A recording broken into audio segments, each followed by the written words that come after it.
بسم الله الرحمن الرحيم. الحمد لله حمدا كثيرا طيبا مباركا فيه كما يحب ربنا ويرضى. اللهم صل على محمد وعلى آله وأصحابه ومن تبعهم بإحسان إلى يوم الدين. قال تعالى: يا أيها الذين آمنوا اتقوا الله حق تقاته ولا تموتن إلا وأنتم مسلمون.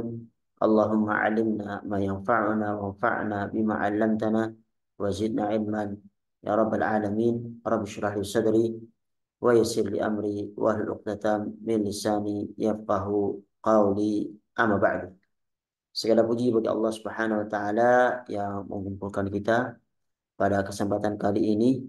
Masih kita bersama kuliah Ulumul Quran, yang pada kesempatan kali ini kita akan bersama-sama belajar tentang nuzul Quran ala sab'ati ahruf. Turunnya Al-Quran dengan 7 huruf. Turunnya Al-Quran dengan 7 huruf. Ada beberapa poin yang akan kita pelajari berkenaan dengan materi turunnya Quran dengan 7 huruf. Ada 4 poin. Poin yang pertama berkenaan dengan pengantar 7 huruf dalam Al-Quran. Kemudian tentang riwayat diturunkannya 7 huruf dalam Al-Quran.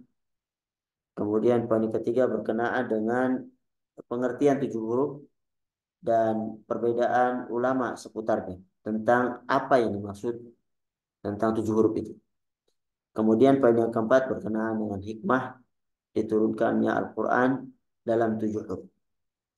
Para hadirin yang dirahmati Allah Subhanahu wa taala, jadi eh, orang Arab ya, itu mereka memiliki ragam lahjah, ya, dialek dalam berbicara. Beda antara lahjahnya Quraisy dengan lahjah eh, selain Quraisy, dengan kabilah-kabilah yang lainnya. Yang ini timbul berdasarkan fitrah mereka. Ya. Jadi begitupun kita di Indonesia, misalnya Jawa Tengah saja beda antara lahjah Semarang dengan lahjah Tegal misalnya. Tegal dengan Brebes dengan Purwokerto itu berbeda-beda. Walaupun sama-sama bahasa bahasa Jawa. Begitupun eh, di belahan Arab sana pada zaman ketika Rasulullah SAW diturunkan, yang mana suara dan huruf-huruf sebagaimana yang diterangkan secara komprehensif dalam kitab-kitab sastra yang diketahui di sana tentang perbedaan lahja atau dialek orang-orang Arab. Jadi setiap kabilah itu mereka mempunyai irama sendiri dalam mengucapkan kata-kata yang kadang-kadang kata ini tidak dimiliki oleh kabilah lain. Dan itu terjadi ya pada zaman sekarang. Ya. Satu kata misal disebutkan, misalnya orang Jawa saja, di Jawa saja, disebutkan di Semarang satu kata, kadang orang Brebes nggak tahu, orang Tegal nggak tahu apa maksud daripada sebuah kata itu. Atau misal Klaten mengucapkan suatu kata tidak diketahui oleh orang di luar Klaten. Walaupun kadang-kadang maknanya sama. Tapi di sini menyebutkan dengan A, di sana menyebutkan dengan B dengan barang yang sama. Ya. Tetapi kaum Quraisy yang mana Rasulullah Shallallahu Alaihi Wasallam diutus, ya, yang mana Rasulullah itu dari suku Quraisy, itu mempunyai faktor-faktor yang menyebabkan bahasa mereka itu lebih unggul daripada kabilah-kabilah yang lainnya. Karena apa? Karena keutamaan kaum Quraisy yang mana mereka itu mereka menjaga Baitullah, ya, menjamu para jemaah haji. Jadi amalan yang luar biasa yang dilakukan oleh kaum Quraisy. Mereka menjamu jemaah haji, kemudian memakmurkan Masjidil Haram, dan tentunya karena mereka berada di Masjidil Haram, mereka menguasai perdagangan, yang mana disebutkan mereka itu uh, mempunyai rihlah ila fihim rihlat asyita'i wassaif, Atau simple sebagian di rumah. rihlah dalam waktu musim dingin dan musim panas yang mereka kemudian bawa barang dagangannya itu untuk dijual di sekitar Masjidil Haram. Oleh karena itu, dengan keutamaan ini, mereka menjadikan bahasa Quraisy itu sebagai bahasa induk daripada bahasa-bahasa kabilah-kabilah mereka. Karena adanya karakteristik-karakteristik yang khusus untuk kabilah Quraisy.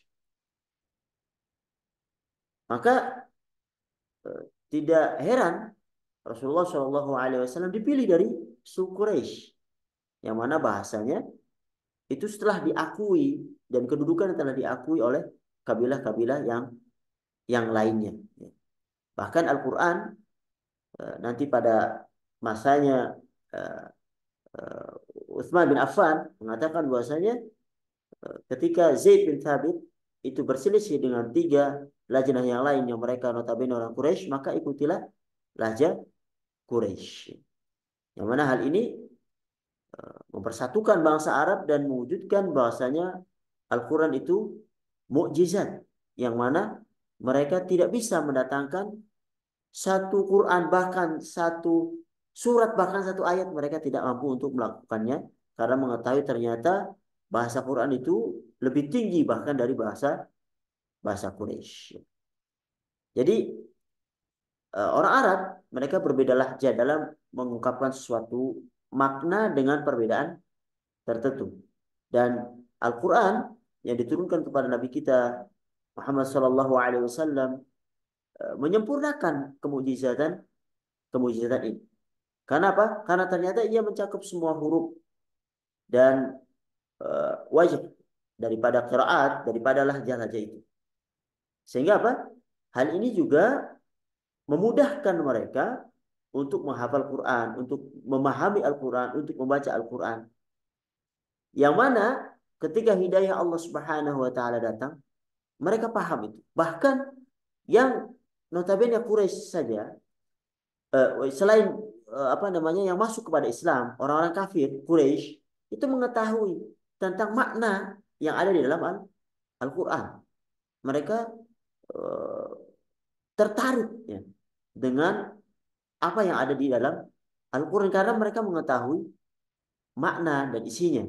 Cuma karena takut untuk ditinggalkan kaumnya, takut untuk ya yang urusannya dunia, sehingga menyebabkan eh, mereka tidak masuk kepada agama Islam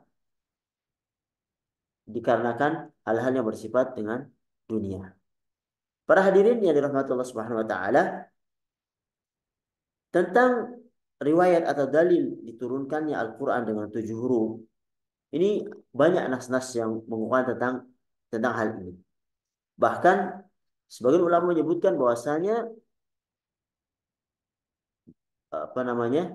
Hadis-hadis yang berkenaan dengan Al-Quran turun dengan 7 huruf masuk kepada derajat mutawatir. Ya, mutawatir. Saking banyaknya para ulama atau yang meriwayatkan hadis ini dari Rasulullah Shallallahu Alaihi Wasallam. Begitu juga para para sahabat. Contohnya misalnya dari Abdullah bin Abbas. Sahabat Abdullah bin Abbas menyebutkan radhiyallahu anhuma, ia berkata, annahu qala Rasulullah sallallahu alaihi wasallam, Rasulullah sallallahu alaihi wasallam bersabda, aqra'ani Jibril ala harfin faraja'tu. Rasulullah berkata, Jibril membacakan Quran kepadaku dengan 1 huruf. Faraja'tu. Kemudian berulang kali aku mendesak untuk supaya ditambah. Falam azal astaziduhu wa yaziduni hatta intaha ila sab'ati. Dan ia pun menambahnya sampai eh, sampai dengan 7 huruf kepada Rasulullah Shallallahu Alaihi Wasallam. Ini hadis riwayat Bukhari Muslim. Kemudian hadis yang lain dari Ubay bin Ka'ab. Beliau menyebutkan bahwasanya Nabi Shallallahu Alaihi Wasallam karena indahu adha, karena Nabi Shallallahu Alaihi Wasallam inda adha ibani Ghifar. Rasulullah Shallallahu Alaihi Wasallam suatu hari berada di dekat parit Bani Ghifar. Kemudian qala fa'atahu Jibril. Kemudian datang kepadanya Jibril. Faqal inna Allah ya'muruka an tuqri'a ummataka al-Qur'an ala harf. Allah Subhanahu wa taala memerintahkanmu agar membacakan Al-Qur'an kepada umatmu dengan satu huruf. Maka Rasulullah SAW menjawab, As'alullaha mu'afatihi wa maghfiratihi. Wa inna ummati la tutiqu dzalik. Aku mohon kepada Allah ampunan dan maghfirahnya. Karena umatku tidak dapat melaksanakan perintah itu. Thumma atahu tsani. Kemudian Jibril datang lagi untuk yang kedua kalinya. Dan berkata, Inna Allah ya'muruka an tuqri'a ummataka Qur'an ala harfain. Allah memerintahkan agar membacakan umatmu Al-Quran dengan dua huruf. Maka Nabi Shallallahu Alaihi Wasallam, As'alullaha mu'afatihi wa maghfiratihi wa inna ummati la tutiqu dzalik. Sesungguhnya umatku tidak mampu untuk hal tersebut. Kemudian Jibril datang lagi untuk yang ketiga kali. Tsumma ja'u wa tsalitsa. Faqala Inna Allah ya'muruka an tuqri'a ummataka al-Qur'an ala thalathati ahruf. Allah memerintahkan agar membacakan Quran kepada umatmu dengan tiga huruf. Maka Nabi menjawab, As'alullah mu'afatihi wa maghfiratihi wa inna ummati la tutiqu dzalik. Sesungguhnya umatku, aku mohon kepada Allah Subhanahu wa taala ampunan dan maghfirahnya sebab umatku tidak kuat untuk melaksanakannya. Kemudian Jibril datang lagi. Ja'u ar-rabi'ah, Inna Allah ya'muruka an tuqra ummataka al-Qur'an ala sabati ahruf. Kemudian Jibril datang pada yang keempat kali menyebutkan Allah memerintahkanmu agar membacakan Quran kepada umatmu dengan 7 huruf. Fa ayyuma harfin qara'u alaihi faqad asabu. Ya, dengan huruf mana saja mereka membacanya maka mereka telah mendapatkan kebenaran. Hadis riwayat Muslim. Ada hadis yang ketiga yang menyebutkan bahwasanya, saya buka di sini yang di PDF-nya. Hadis yang ketiga tentang kisahnya Umar bin Khattab. Ya. Jadi Umar bin Khattab menyebutkan Sami'tu Hisham bin Hakim yaqra'u surat Al-Furqan fi hayati Rasulullah sallallahu alaihi wasallam. Aku mendengar Hisham bin Hakim itu membaca surat Al-Furqan di masa Rasulullah. Aku perhatikan fastama'tu liqira'atihi. Aku mendengarkan ya bacaannya. Fa idza huwa yaqra'uha ala hurufin katsirah lam yuqri lam yuqri'iniha Rasulullah sallallahu alaihi wasallam. Tiba-tiba dia membacanya dengan banyak huruf yang belum pernah dibacakan Rasulullah itu pada. Sehingga apa? Fakitu usawiruhu fi shalah. Hampir saja aku melabraknya, aku apa namanya? Mendatanginya di saat ia sedang sholat. Kemudian aku menunggunya sampai ia selesai sholat, sampai ia salat. Fantadartuhu hatta salam. Thumma lababtuhu biridaihi. Kemudian, ya ini saking kerasnya Umar ya. Begitu salam, aku tarik selendang dan aku bertanya, ya, Man aqra'aka hadhihi surah? Siapakah yang membacakan atau mengajarkan bacaan surat ini kepadamu? Ia menjawab, Aqra'aniha Rasulullah sallallahu alaihi wasallam. Rasulullah yang telah membacakannya kepadaku. Qultu lahu kadzab. Bohong kamu, dusta kamu. Wallahi inna Rasulullah sallallahu alaihi wasallam aqra'ani hadhihi surah allati sami'tuka taqra'uha. Demi Allah, Rasulullah juga telah membacakan juga kepadaku surat yang aku dengar tadi engkau membacanya. Tapi apa? Tapi yang aku dapat dari Rasulullah itu tidak seperti yang engkau baca. Kemudian aku bawa dia menghadap Rasulullah sallallahu alaihi wasallam dan aku ceritakan kepadanya bahwa aku telah mendengar yakni Hisham bin Hakim membaca surat Al-Furqan berbeda dengan yang diterima Umar dari Rasulullah Shallallahu Alaihi Wasallam. Maka fakultu ya Rasulullah, inni sami'tu hadza yaqra bi suratil Furqan ala hurufin lam tuqri'iniha. Wahai Rasulullah, aku dengar orang ini itu membaca surat Al-Furqan dengan huruf yang engkau uh, belum pernah mengajarkannya kepadaku. Wa anta aqra'ani surat Al-Furqan, sedangkan engkau itu mengajariku surat Al-Furqan. Maka Rasulullah Shallallahu Alaihi Wasallam bersabda kepada Umar, arsilhu ya Umar, lepaskan Umar. Ya. Jangan kau jangan kau pegang seperti itu ya, seperti kayak orang bersalah gitu ya. Kemudian Rasulullah Shallallahu Alaihi Wasallam, Iqra ya Syam, bacalah surat yang kau baca tadi Syam. Kemudian Isyam membacanya dengan bacaan yang sebagaimana yang Umar dengar. Faqala Rasulullah Shallallahu Alaihi Wasallam, hakadha unzila. Seperti itulah surat itu diturunkan. Kemudian Rasulullah menghadap Umar, Iqra ya Umar, baca Umar, wahai Umar. Lalu Umar membacanya, faqara'tul qira'ah allati aqrani Rasulullah sallallahu alaihi wasallam. Aku membaca dengan bacaan sebagaimana yang diajarkan Rasulullah padaku. Maka Rasulullah bersabda, hakadha unzila. Begitulah surat ini diturunkan. Kemudian Rasulullah bersabda, inna hadzal Qur'an unzila ala sab'ati ahruf faqra'u ma tayassara minha. Sesungguhnya Quran ini diturunkan dengan 7 huruf, maka bacalah dengan huruf yang mudah bagimu di antaranya.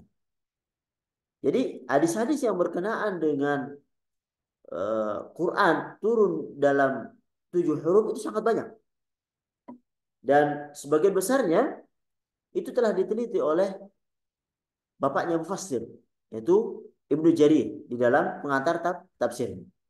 Begitu pula Al-Imam As-Suyuti menyebutkan bahwasanya hadis-hadis tentang Al-Quran turun dalam 7 huruf itu diriwayatkan dari 20 orang sahabat. Subhanallah. Ruwayat an wahid wa ishrina sahabiyah. Ya. Bahkan beliau menyebutkan wahid wa ishrin, yaitu 21 orang sahabat. Waqad nassa Abu Ubaid Qasim Salam menyebutkan beliau menyebutkan ala tawatur hadi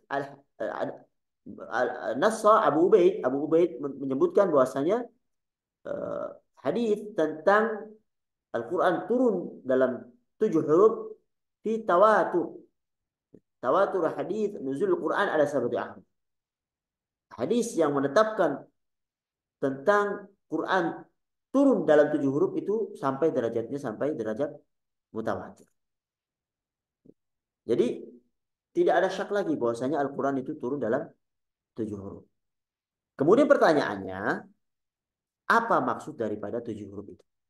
Nah, ini yang terjadi perbedaan para ulama yang disebutkan oleh Syekh Manal Qattan. Beliau menyebutkan 6 pendapat dalam hal ini. Yang mana nanti beliau menyebutkan bantahan-bantahan daripada pendapat ini, dan beliau merojihkan pendapat yang beliau rojihkan, yaitu pendapat yang pertama yang akan kita bahas bersama. Termasuk nanti pendapat yang keenam itu menyebutkan bahwasanya ada yang berpendapat bahwasanya Al-Quran turun dalam 7 huruf itu maksudnya adalah al-qiraat as-sab'ah. Ya. Qiraat yang 7. Apakah itu yang dirojihkan? Nanti kita lihat bersama-sama. Baik. Pendapat yang pertama atau sebelumnya, bahasanya para ulama itu berbeda dalam menafsirkan 7 huruf dengan perbedaan yang bermacam-macam ya. Bahkan Ibnu Hayyan mengatakan, beliau menyebutkan bahwasanya ahli ilmu ikhtalafa ahli ilm fi ma'na al-ahruf as-sab'ah ala 35 qawlan. Subhanallah. Para ahli ilmu berpendapat bahwasanya Al-Quran turun dalam 7 huruf itu berbeda sampai 35 qawlan. 35 pendapat. 35 pendapat. Walaupun kebanyakan pendapat itu saling tumbang tindih. Maksudnya eh, pendapatnya saling berdekatan. Dan di sini Syekh Khalman Al-Qattan menyebutkan 6 pendapat yang beliau anggap itu mendekati kepada kebenaran. Pendapat yang pertama menyebutkan bahwasanya annal murad bil ahruf as-sab'ah sab'a lughat min lughatil Arab fil ma'na wahid. Pendapat yang pertama menyebutkan bahwasanya yang dimaksud 7 huruf adalah 7 macam bahasa dari bahasa-bahasa Arab mengenai suatu makna, ya, fil makna wahid, mengenai suatu makna. Maksudnya apa? Ala makna annahu hayy taqtalifu lughatil Arab fi at-ta'bir ala makna min al-ma'ani ya'ti al-Qur'an munazzilan bi alfadhin ala qadri hadhihi lughat li hadzal makna al-wahid. Jadi uh, orang Arab, ya, mereka berbeda-beda dalam mengungkapkan satu makna. Misal satu uh, makna mereka ungkapkan dengan bahasa yang berbeda-beda. Satu mengucapkan dengan A, satu mengucapkan dengan B, kabilah yang lain mengucapkan dengan C. Dan Al-Quran diturunkan dengan sejumlah lafaz sesuai dengan ragam bahasa tersebut tentang makna yang satu itu. Dan jika tidak terdapat perbedaan, maka Al-Quran hanya mendatangkan satu lafaz saja atau lebih. Nah, kemudian mereka berbeda pendapat. Waqtalafu fi tahdidi lughat as-sab'.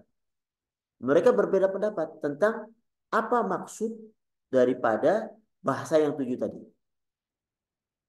Ada yang menyebutkan bahasa yang 7 itulah adalah bahasa Quraisy, bahasa Hudzail yang kedua, Thaqif, Hawazin, Kinana, Tamim, dan Yaman. Ada yang menyebutkan bahasanya yang 7 bahasa yang dimaksud itu adalah bahasa Quraisy, bahasa Hudzail, Tamim, bahasa Azad, bahasa Rabi'ah, Hawazin, dan Sa'ad bin Bakar. Ya. Dan ada yang menyebutkan dengan menentukan 7 bahasa itu dengan pendapat yang lainnya pula. Itu pendapat yang pertama. Jadi pendapat yang pertama adalah sab'a lughat min lughatil Arab fil ma'na wahid. Jadi 7 bahasa dari bahasa-bahasa kabilah Arab untuk menentukan makna daripada suatu kata. Ya. Ini pendapat yang pertama. Pendapat yang kedua menyebutkan bahwasanya innal murad bil ahruf sab'a lughat min lughatil Arab nazala alaihi al-Qur'an. Jadi 7 macam bahasa dari bahasa-bahasa Arab, ya, yang mana Al-Quran itu diturunkan. Maksudnya apa? Jadi bahwa kata-kata dalam Al-Quran secara keseluruhan itu tidak keluar dari ketujuh bahasa yang ada di bahasa Arab. Dan diambil di sana yang ditampilkan adalah bahasa yang paling fasih. Yang mana bahasa yang paling fasih ini itu tidak keluar dari tujuh huruf. Tentu berbeda ya dengan pendapat yang pertama. Pendapat yang pertama 7 bahasa untuk menentukan satu makna. Tapi pendapat yang kedua menyebutkan bahasanya Al-Quran itu terdiri dari 7 huruf, tapi 7 huruf itu terpencar-pencar di uh, apa namanya di dalam Al-Quran, di dalam seluruh Al-Quran. Walaupun mereka sepakat bahasanya sebagian besarnya adalah dalam bahasa Quraisy dan sebagian lain ada dari bahasa Hudzail, bahasa Thaqif, bahasa Hawazin, Kinana, Tamim, dan Yaman. Ini pendapat yang kedua. Pendapat yang ketiga menyebutkan maksud 7 huruf adalah aujuh sab'ah. Jadi 7 wajah, 7 bentuk daripada apa yang ada di dalam Al-Quran yang terdiri dari al-amr, perintah, an-nahyu, larangan, al-wa'd, ya, janji, wa'id, ancaman, jadal, ya, perdebatan, ada qasas, Ada cerita-cerita, ada masal perumpamaan. Ya. Atau ada yang menyebutkan tujuh maksudnya adalah al-amr, nahyu, halal dan haram, muhkam, mutasyabih dan amsal. Jadi tujuh wajah eh, yang ada di dalam Al-Quran ya, daripada perintah ada larangan. Kan Quran itu ada perintah, misal wa aqimus shalah wa atuz zakat ya, atau larangan eh, atau ada wa'id tentang orang yang berbuat kebaikan maka Allah siapkan dia surga, atau ada wa'ad ya, ada wa'id ancaman barang siapa yang tidak beriman pada Allah dia akan mendapatkan neraka. Ada qasas di sana, cerita cerita Firaun dengan Musa, cerita ada Qarun, cerita nabi-nabi yang lain di Al-Quran. Pendapat yang keempat menyebutkan bahwasanya maksud dari tujuh huruf itu wujud taghayur as-sab'ah allati yaqa fiha ikhtilaf. Maksud daripada tujuh huruf adalah tujuh macam hal yang di dalamnya terjadi ikhtilaf, terjadi perbedaan. Nah, disebutkan di sini uh, oleh al-muallif rahimahullah ikhtilaful asma, tentang perbedaan kata benda dari mufrad, mudzakkar, uh, at-tathniyah, al-jam', ya, at-ta'nits, ya. Kemudian beliau menyebutkan contoh-contohnya. Kemudian yang kedua tentang perbedaan i'rab, ya. Ini maksudnya akhir kata, ya. Eh, Kemudian yang ketiga perbedaan tentang tasrif, ya. Tentang eh, bagaimana ini dibaca dengan nasab, ya, biraf'i, misalnya di apa namanya, faquriya bin nasab, misalnya faqalu rabbana ba'id baina asfarina, ini dibaca dengan nasab rabbananya. Kemudian di tempat lain ba'id bisyaqatil amr wa quri'a rabbuna, ya, dibaca dengan rafa, ya. Ini perbedaan tentang tasrif, dan juga perbedaan tentang taghyirul huruf. Di sini dibaca ya'lamun, di qiraat lain baca ta'lamun, ya. Di sini misalnya di surat Al-Fatihah dibaca as-sirat dengan sad, di lafaz yang lain dibaca dengan as-sirat dengan sin, ya. Dan ini semuanya eh, bacaan yang dari Rasulullah Shallallahu Alaihi Wasallam. Kemudian perbedaan tentang takdim wa ta'khir, ya. Ikhtilaf dalam takdim wa ta'khir. Misalnya afalam yai'as, ada yang membacanya afalam yas, yas, yas, ya. Mendahulukan hamzah, ini mendahulukan ya. Di misalnya di surat yang lain fayaqtuluna wa yuqtalun dengan bina lil fa'il fil awal walil maf'ul fil tsani. Ada yang membaliknya fayuqtaluna fayaq fayuqtaluna wa yaqtulun dengan dibalik, ya, dengan takdim dan takhir. Ada juga perbedaan tentang ibdal, penggantian, ibdal harf bil harf, perbedaan apa namanya, mengganti huruf dengan huruf. Misalnya di wangzur ilal idhami kaifa nusizuha, ya, dibaca dengan zain, dan juga dengan di nun yang didhamkan nusizuha, dibaca yang lain dengan ra al-muhmalah ma'al fathih nun, ya. Atau ibdal lafaz dengan lafaz kal ihnil manfush, ya, dirubah jadi kasufil manfush, ya. Ini yang kelima. Yang keenam perbedaan karena ada penambahan dan pengurangan, al-ikhtilaf fi ziyadah wa naqs. Misalnya di wa'adda lahum jannatin tajri tahtahal anhar, ada yang membaca dengan tambahan min tahtihal anhar, ya, dengan ziyadah. Kemudian yang ketujuh perbedaan tentang lahajat, dengan tafkhim ditebalkan, tarqiq ditipiskan, atau dengan al-fath wal imalah, ya, atau dengan izhar dan idgham, al-hamas wa tashil, ya, dan lain-lain. Ini pendapat yang Yang keempat. Pendapat yang kelima, sebagian ada yang menyebutkan bahwasanya bilangan 7 itu anal adat sab'ah la mafhuma lah. Maksud dari 7 itu tidak ada artinya secara harfiah. Jadi 7 maksudnya itu bukan bilangan antara 6 dan 8. Tapi maksud 7 itu adalah itu hanya lambang kesempurnaan yang ada di penyebutan kebiasaan orang Arab.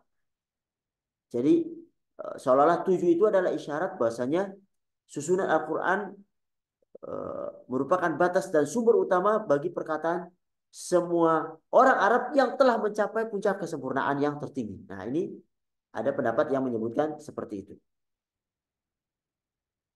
Nah, seperti mereka menyebutkan misalnya 70 ya untuk bilangan puluhan atau 700 dalam ratusan yang maksudnya adalah untuk menunjukkan kesempurnaan daripada bilangan tersebut.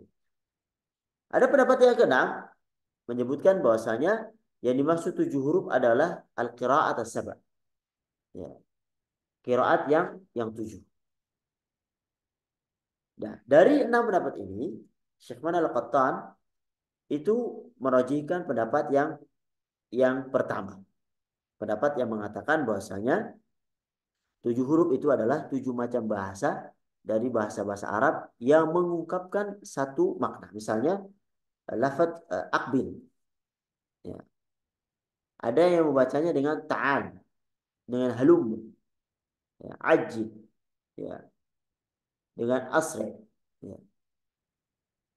Dan ini adalah lafaz yang berbeda-beda yang digunakan untuk menunjukkan satu makna yaitu perintah untuk menghadap, menghidap untuk menghadap. Dan pendapat ini itu dipilih oleh Sufyan bin Uyainah, dipilih juga oleh Ibnu Jarir, Ibnu Wahab, ya, dan lain-lain. Dan dinisbatkan juga kepada Ibnu Abdul Bar. Bahwasanya pendapat ini beliau menyebutkan adalah pendapat li aktsaril ulama, ya, sebagian besar para ulama.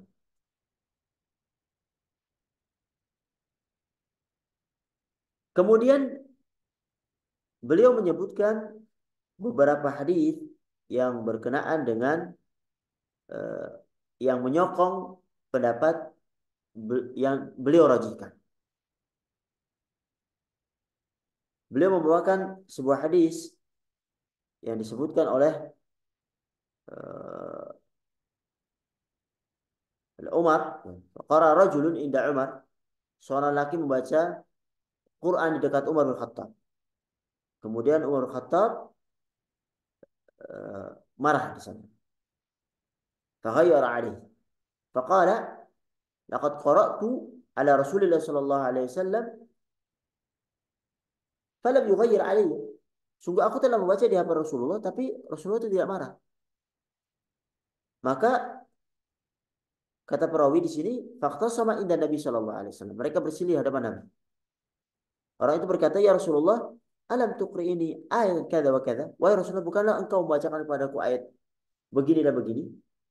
Nabi menjawab, "Ya." Ya.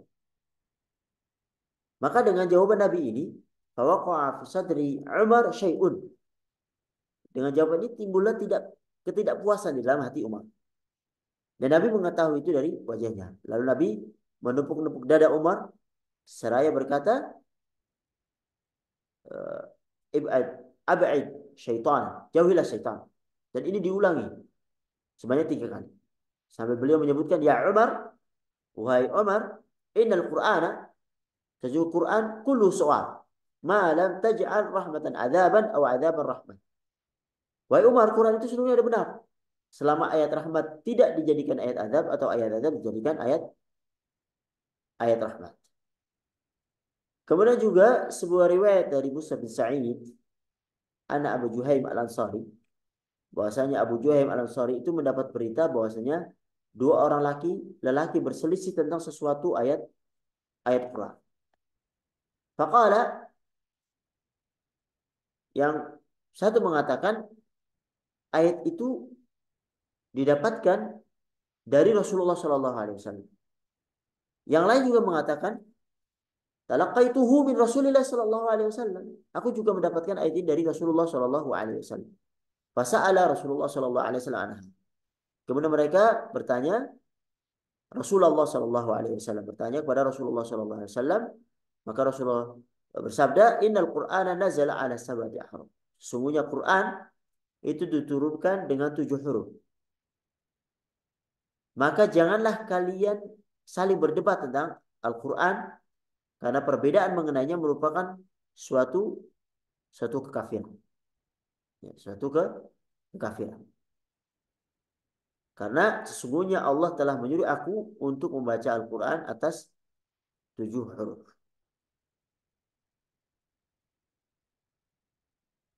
Baik, itulah beberapa hadis yang disebutkan oleh muallif untuk menguatkan pendapatnya bahwasanya yang benar adalah pendapat yang pertama. Kemudian beliau mulai membantah pendapat-pendapat yang lainnya dengan hujah-hujahnya, yang mana kita lebih fokuskan kepada bantahan pendapat yang ke yang keenam, yang mana pendapat keenam inilah yang sering uh, ada di benak kita, yang kita tanyakan apakah uh, maksud daripada 7 huruf itu, yang disebutkan bahwasanya 7 huruf itu maksudnya adalah qiraat sabah. Beliau membantah bahwasanya pendapat yang mengatakan bahwasanya uh, al-ahruf as-sab'ah itu al-qiraat as-sab'ah ini adalah pendapat yang lemah. Karena uh, Al-Qur'an itu bukanlah qiraat. Al-Qur'an bukanlah qiraat. Ya. Mungkin ya, yang menyebabkan seseorang itu terjatuh pada pendapat ini, beliau menyebutkan wala'alla alladhi awqa'ahum fi hadzal khata' al-ittifaq fil adad sab'ah. Mungkin yang menjatuhkan seorang sampai berpendapat bahwa qiraat sab'ah itu al-ahruf as-sab'ah itu adanya kesamaan pada huruf 7 tadi. Huruf 7. Karena Quran adalah wahyu yang diturunkan kepada Nabi Muhammad SAW sebagai bukti dan risalah dan juga mukjizat. Sedangkan qiraat itu ada perbedaan dalam cara mengucapkan 88 wahyu itu. Ya. Seperti misalnya ada takhfif, ya, ada tafqil, baca panjang dan sebagainya. Sehingga apa? Sehingga perbedaan pada kesamaan, ya, kesamaan dalam bilangan 7 ini itulah yang membuat masalah ini menjadi kabur, ya, menjadi uh, seorang terjatuh pada pendapat yang menyebutkan seolah-olah qiraat sab'ah itulah ahruf as-sab'ah, dan ini tidaklah benar. Bahkan mengatakan Ibnu Ammar bahwasanya yang menaruh qiraat sab'ah itu kan Ibnu Mujahid. Ibnu Mujahid memilih qiraat mutawirah yang sab'ah ini menjadi qiraat sab'ah yang kemudian sampai kepada kita. Beliau menyebutkan Ibnu Ammar bahwasanya orang yang menaruh qiraat sab'ah ini dia telah menaruh ma la yanbaghi lahu, sesuatu yang tidak pantas. Wa ashkal al-amr al-amma bi bahamihi kullu man qala nadhruhu kullu man qala nadharuhu anna hadhihi al-qira'at hiya madhkura fi al-khabar. Sampai menjadikan seorang yang tidak mendalam ilmunya menyangka bahwasanya maksud al-ahruf sab'ah itu al-qira'at as-sab'ah. Beliau menyebutkan walaitahu idza iqtasara atau naqasa ala sab'ah. Aduh, seandainya dia itu menaruh angka, ya, qiraat sab'ah itu memilih 6 saja. Auzada atau memilih 8 misalnya, jangan memilih 7. Maka hilanglah syubhat seorang yang berpendapat dengan eh, 7 huruf ini dengan menyebutkan bahwasanya itu maksudnya adalah qiraat as-sab'ah. Ya, jadi jelas ya pertanyaan minggu lalu tentang hal-hal ini pada pembahasan yang langsung berkenaan dengan qiraat sab'ah. Kemudian kita masuk tentang hikmah diturunkannya Al-Quran dengan tujuh huruf. Yang pertama untuk taisirul qira'ah wal hifdz ala qaumin ummiyin, untuk memudahkan bacaan dan hafalan bagi bangsa yang ummi, yang tidak bisa menulis, yang mana setiap kabilahnya itu mempunyai dialek masing-masing. Namun mereka belum terbiasa untuk menghafal Al-Quran, menghafal syariat. Ya. Sehingga dengan Al-Ahruf As-Sabah ini itu memudahkan mereka untuk membaca Al-Quran sesuai dengan dialek yang ada di kabilah.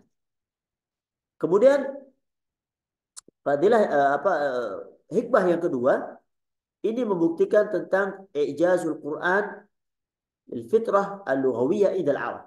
Bukti kemukjizatan Al-Quran bagi watak dasar kebahasaan orang Arab.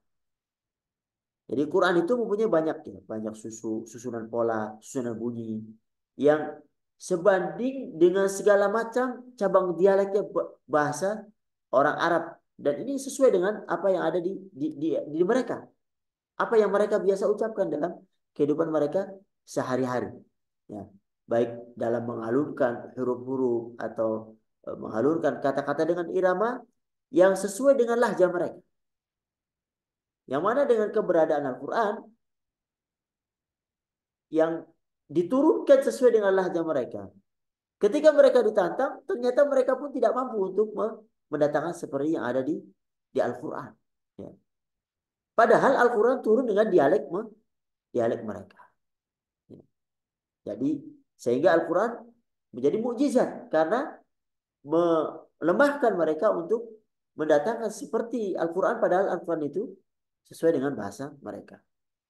Kemudian hikmah yang ketiga tentang ijazul Quran fi ma'ani wa ahkami. Kemujizatan Al-Quran dalam aspek makna dan hukumnya. Karena apa? Sebab perubahan-perubahan bentuk lafaz pada sebagian huruf, sebagian kata-kata, ini kan memberikan peluang luas untuk dapat disimpulkan daripadanya berbagai hukum. Ya. Dan hal ini menyebabkan Al-Quran itu sesuai untuk seluruh masa. Bahkan para fuqaha bisa beristimbat, bisa menyimpulkan hukum, bisa beristihad, berhujjah dengan qiraat yang ada pada al-ahruf as-sab'ah. Mereka bisa berhujjah, al-istinbat wal ijtihad bi qiraatil ahruf as-sab'ah, dengan qiraat pada ketujuh huruf ini.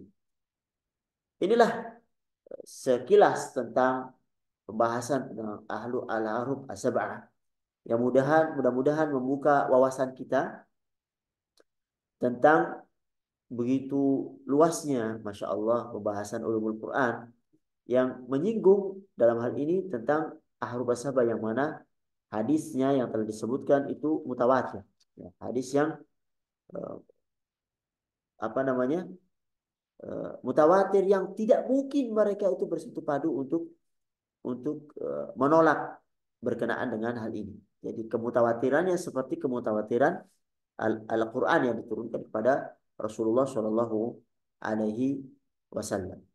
Mudah-mudahan yang sedikit ini bisa menambah wawasan kita dan menjadikan kita lebih cinta kepada Al-Quran, karena ternyata Al-Quran memang benar-benar diturunkan dari Allah Subhanahu wa taala sebagai rahmatan lil alamin, sebagai bentuk kasih sayangnya kepada kita, sebagai uh, apa namanya buku petunjuk kita menyembah Allah Subhanahu wa taala, dan kita berdoa kepada Allah Subhanahu wa taala mudah-mudahan kita dijadikan ahlullah wa khasatuh, karena kita berusaha untuk mendalami firman Allah Subhanahu wa taala, yang mudah-mudahan kita diangkat dengan Al-Quran ini seperti diangkatnya para sahabat eh, menuju kejayaan ketika mereka berpegang teguh dengan Al-Quran.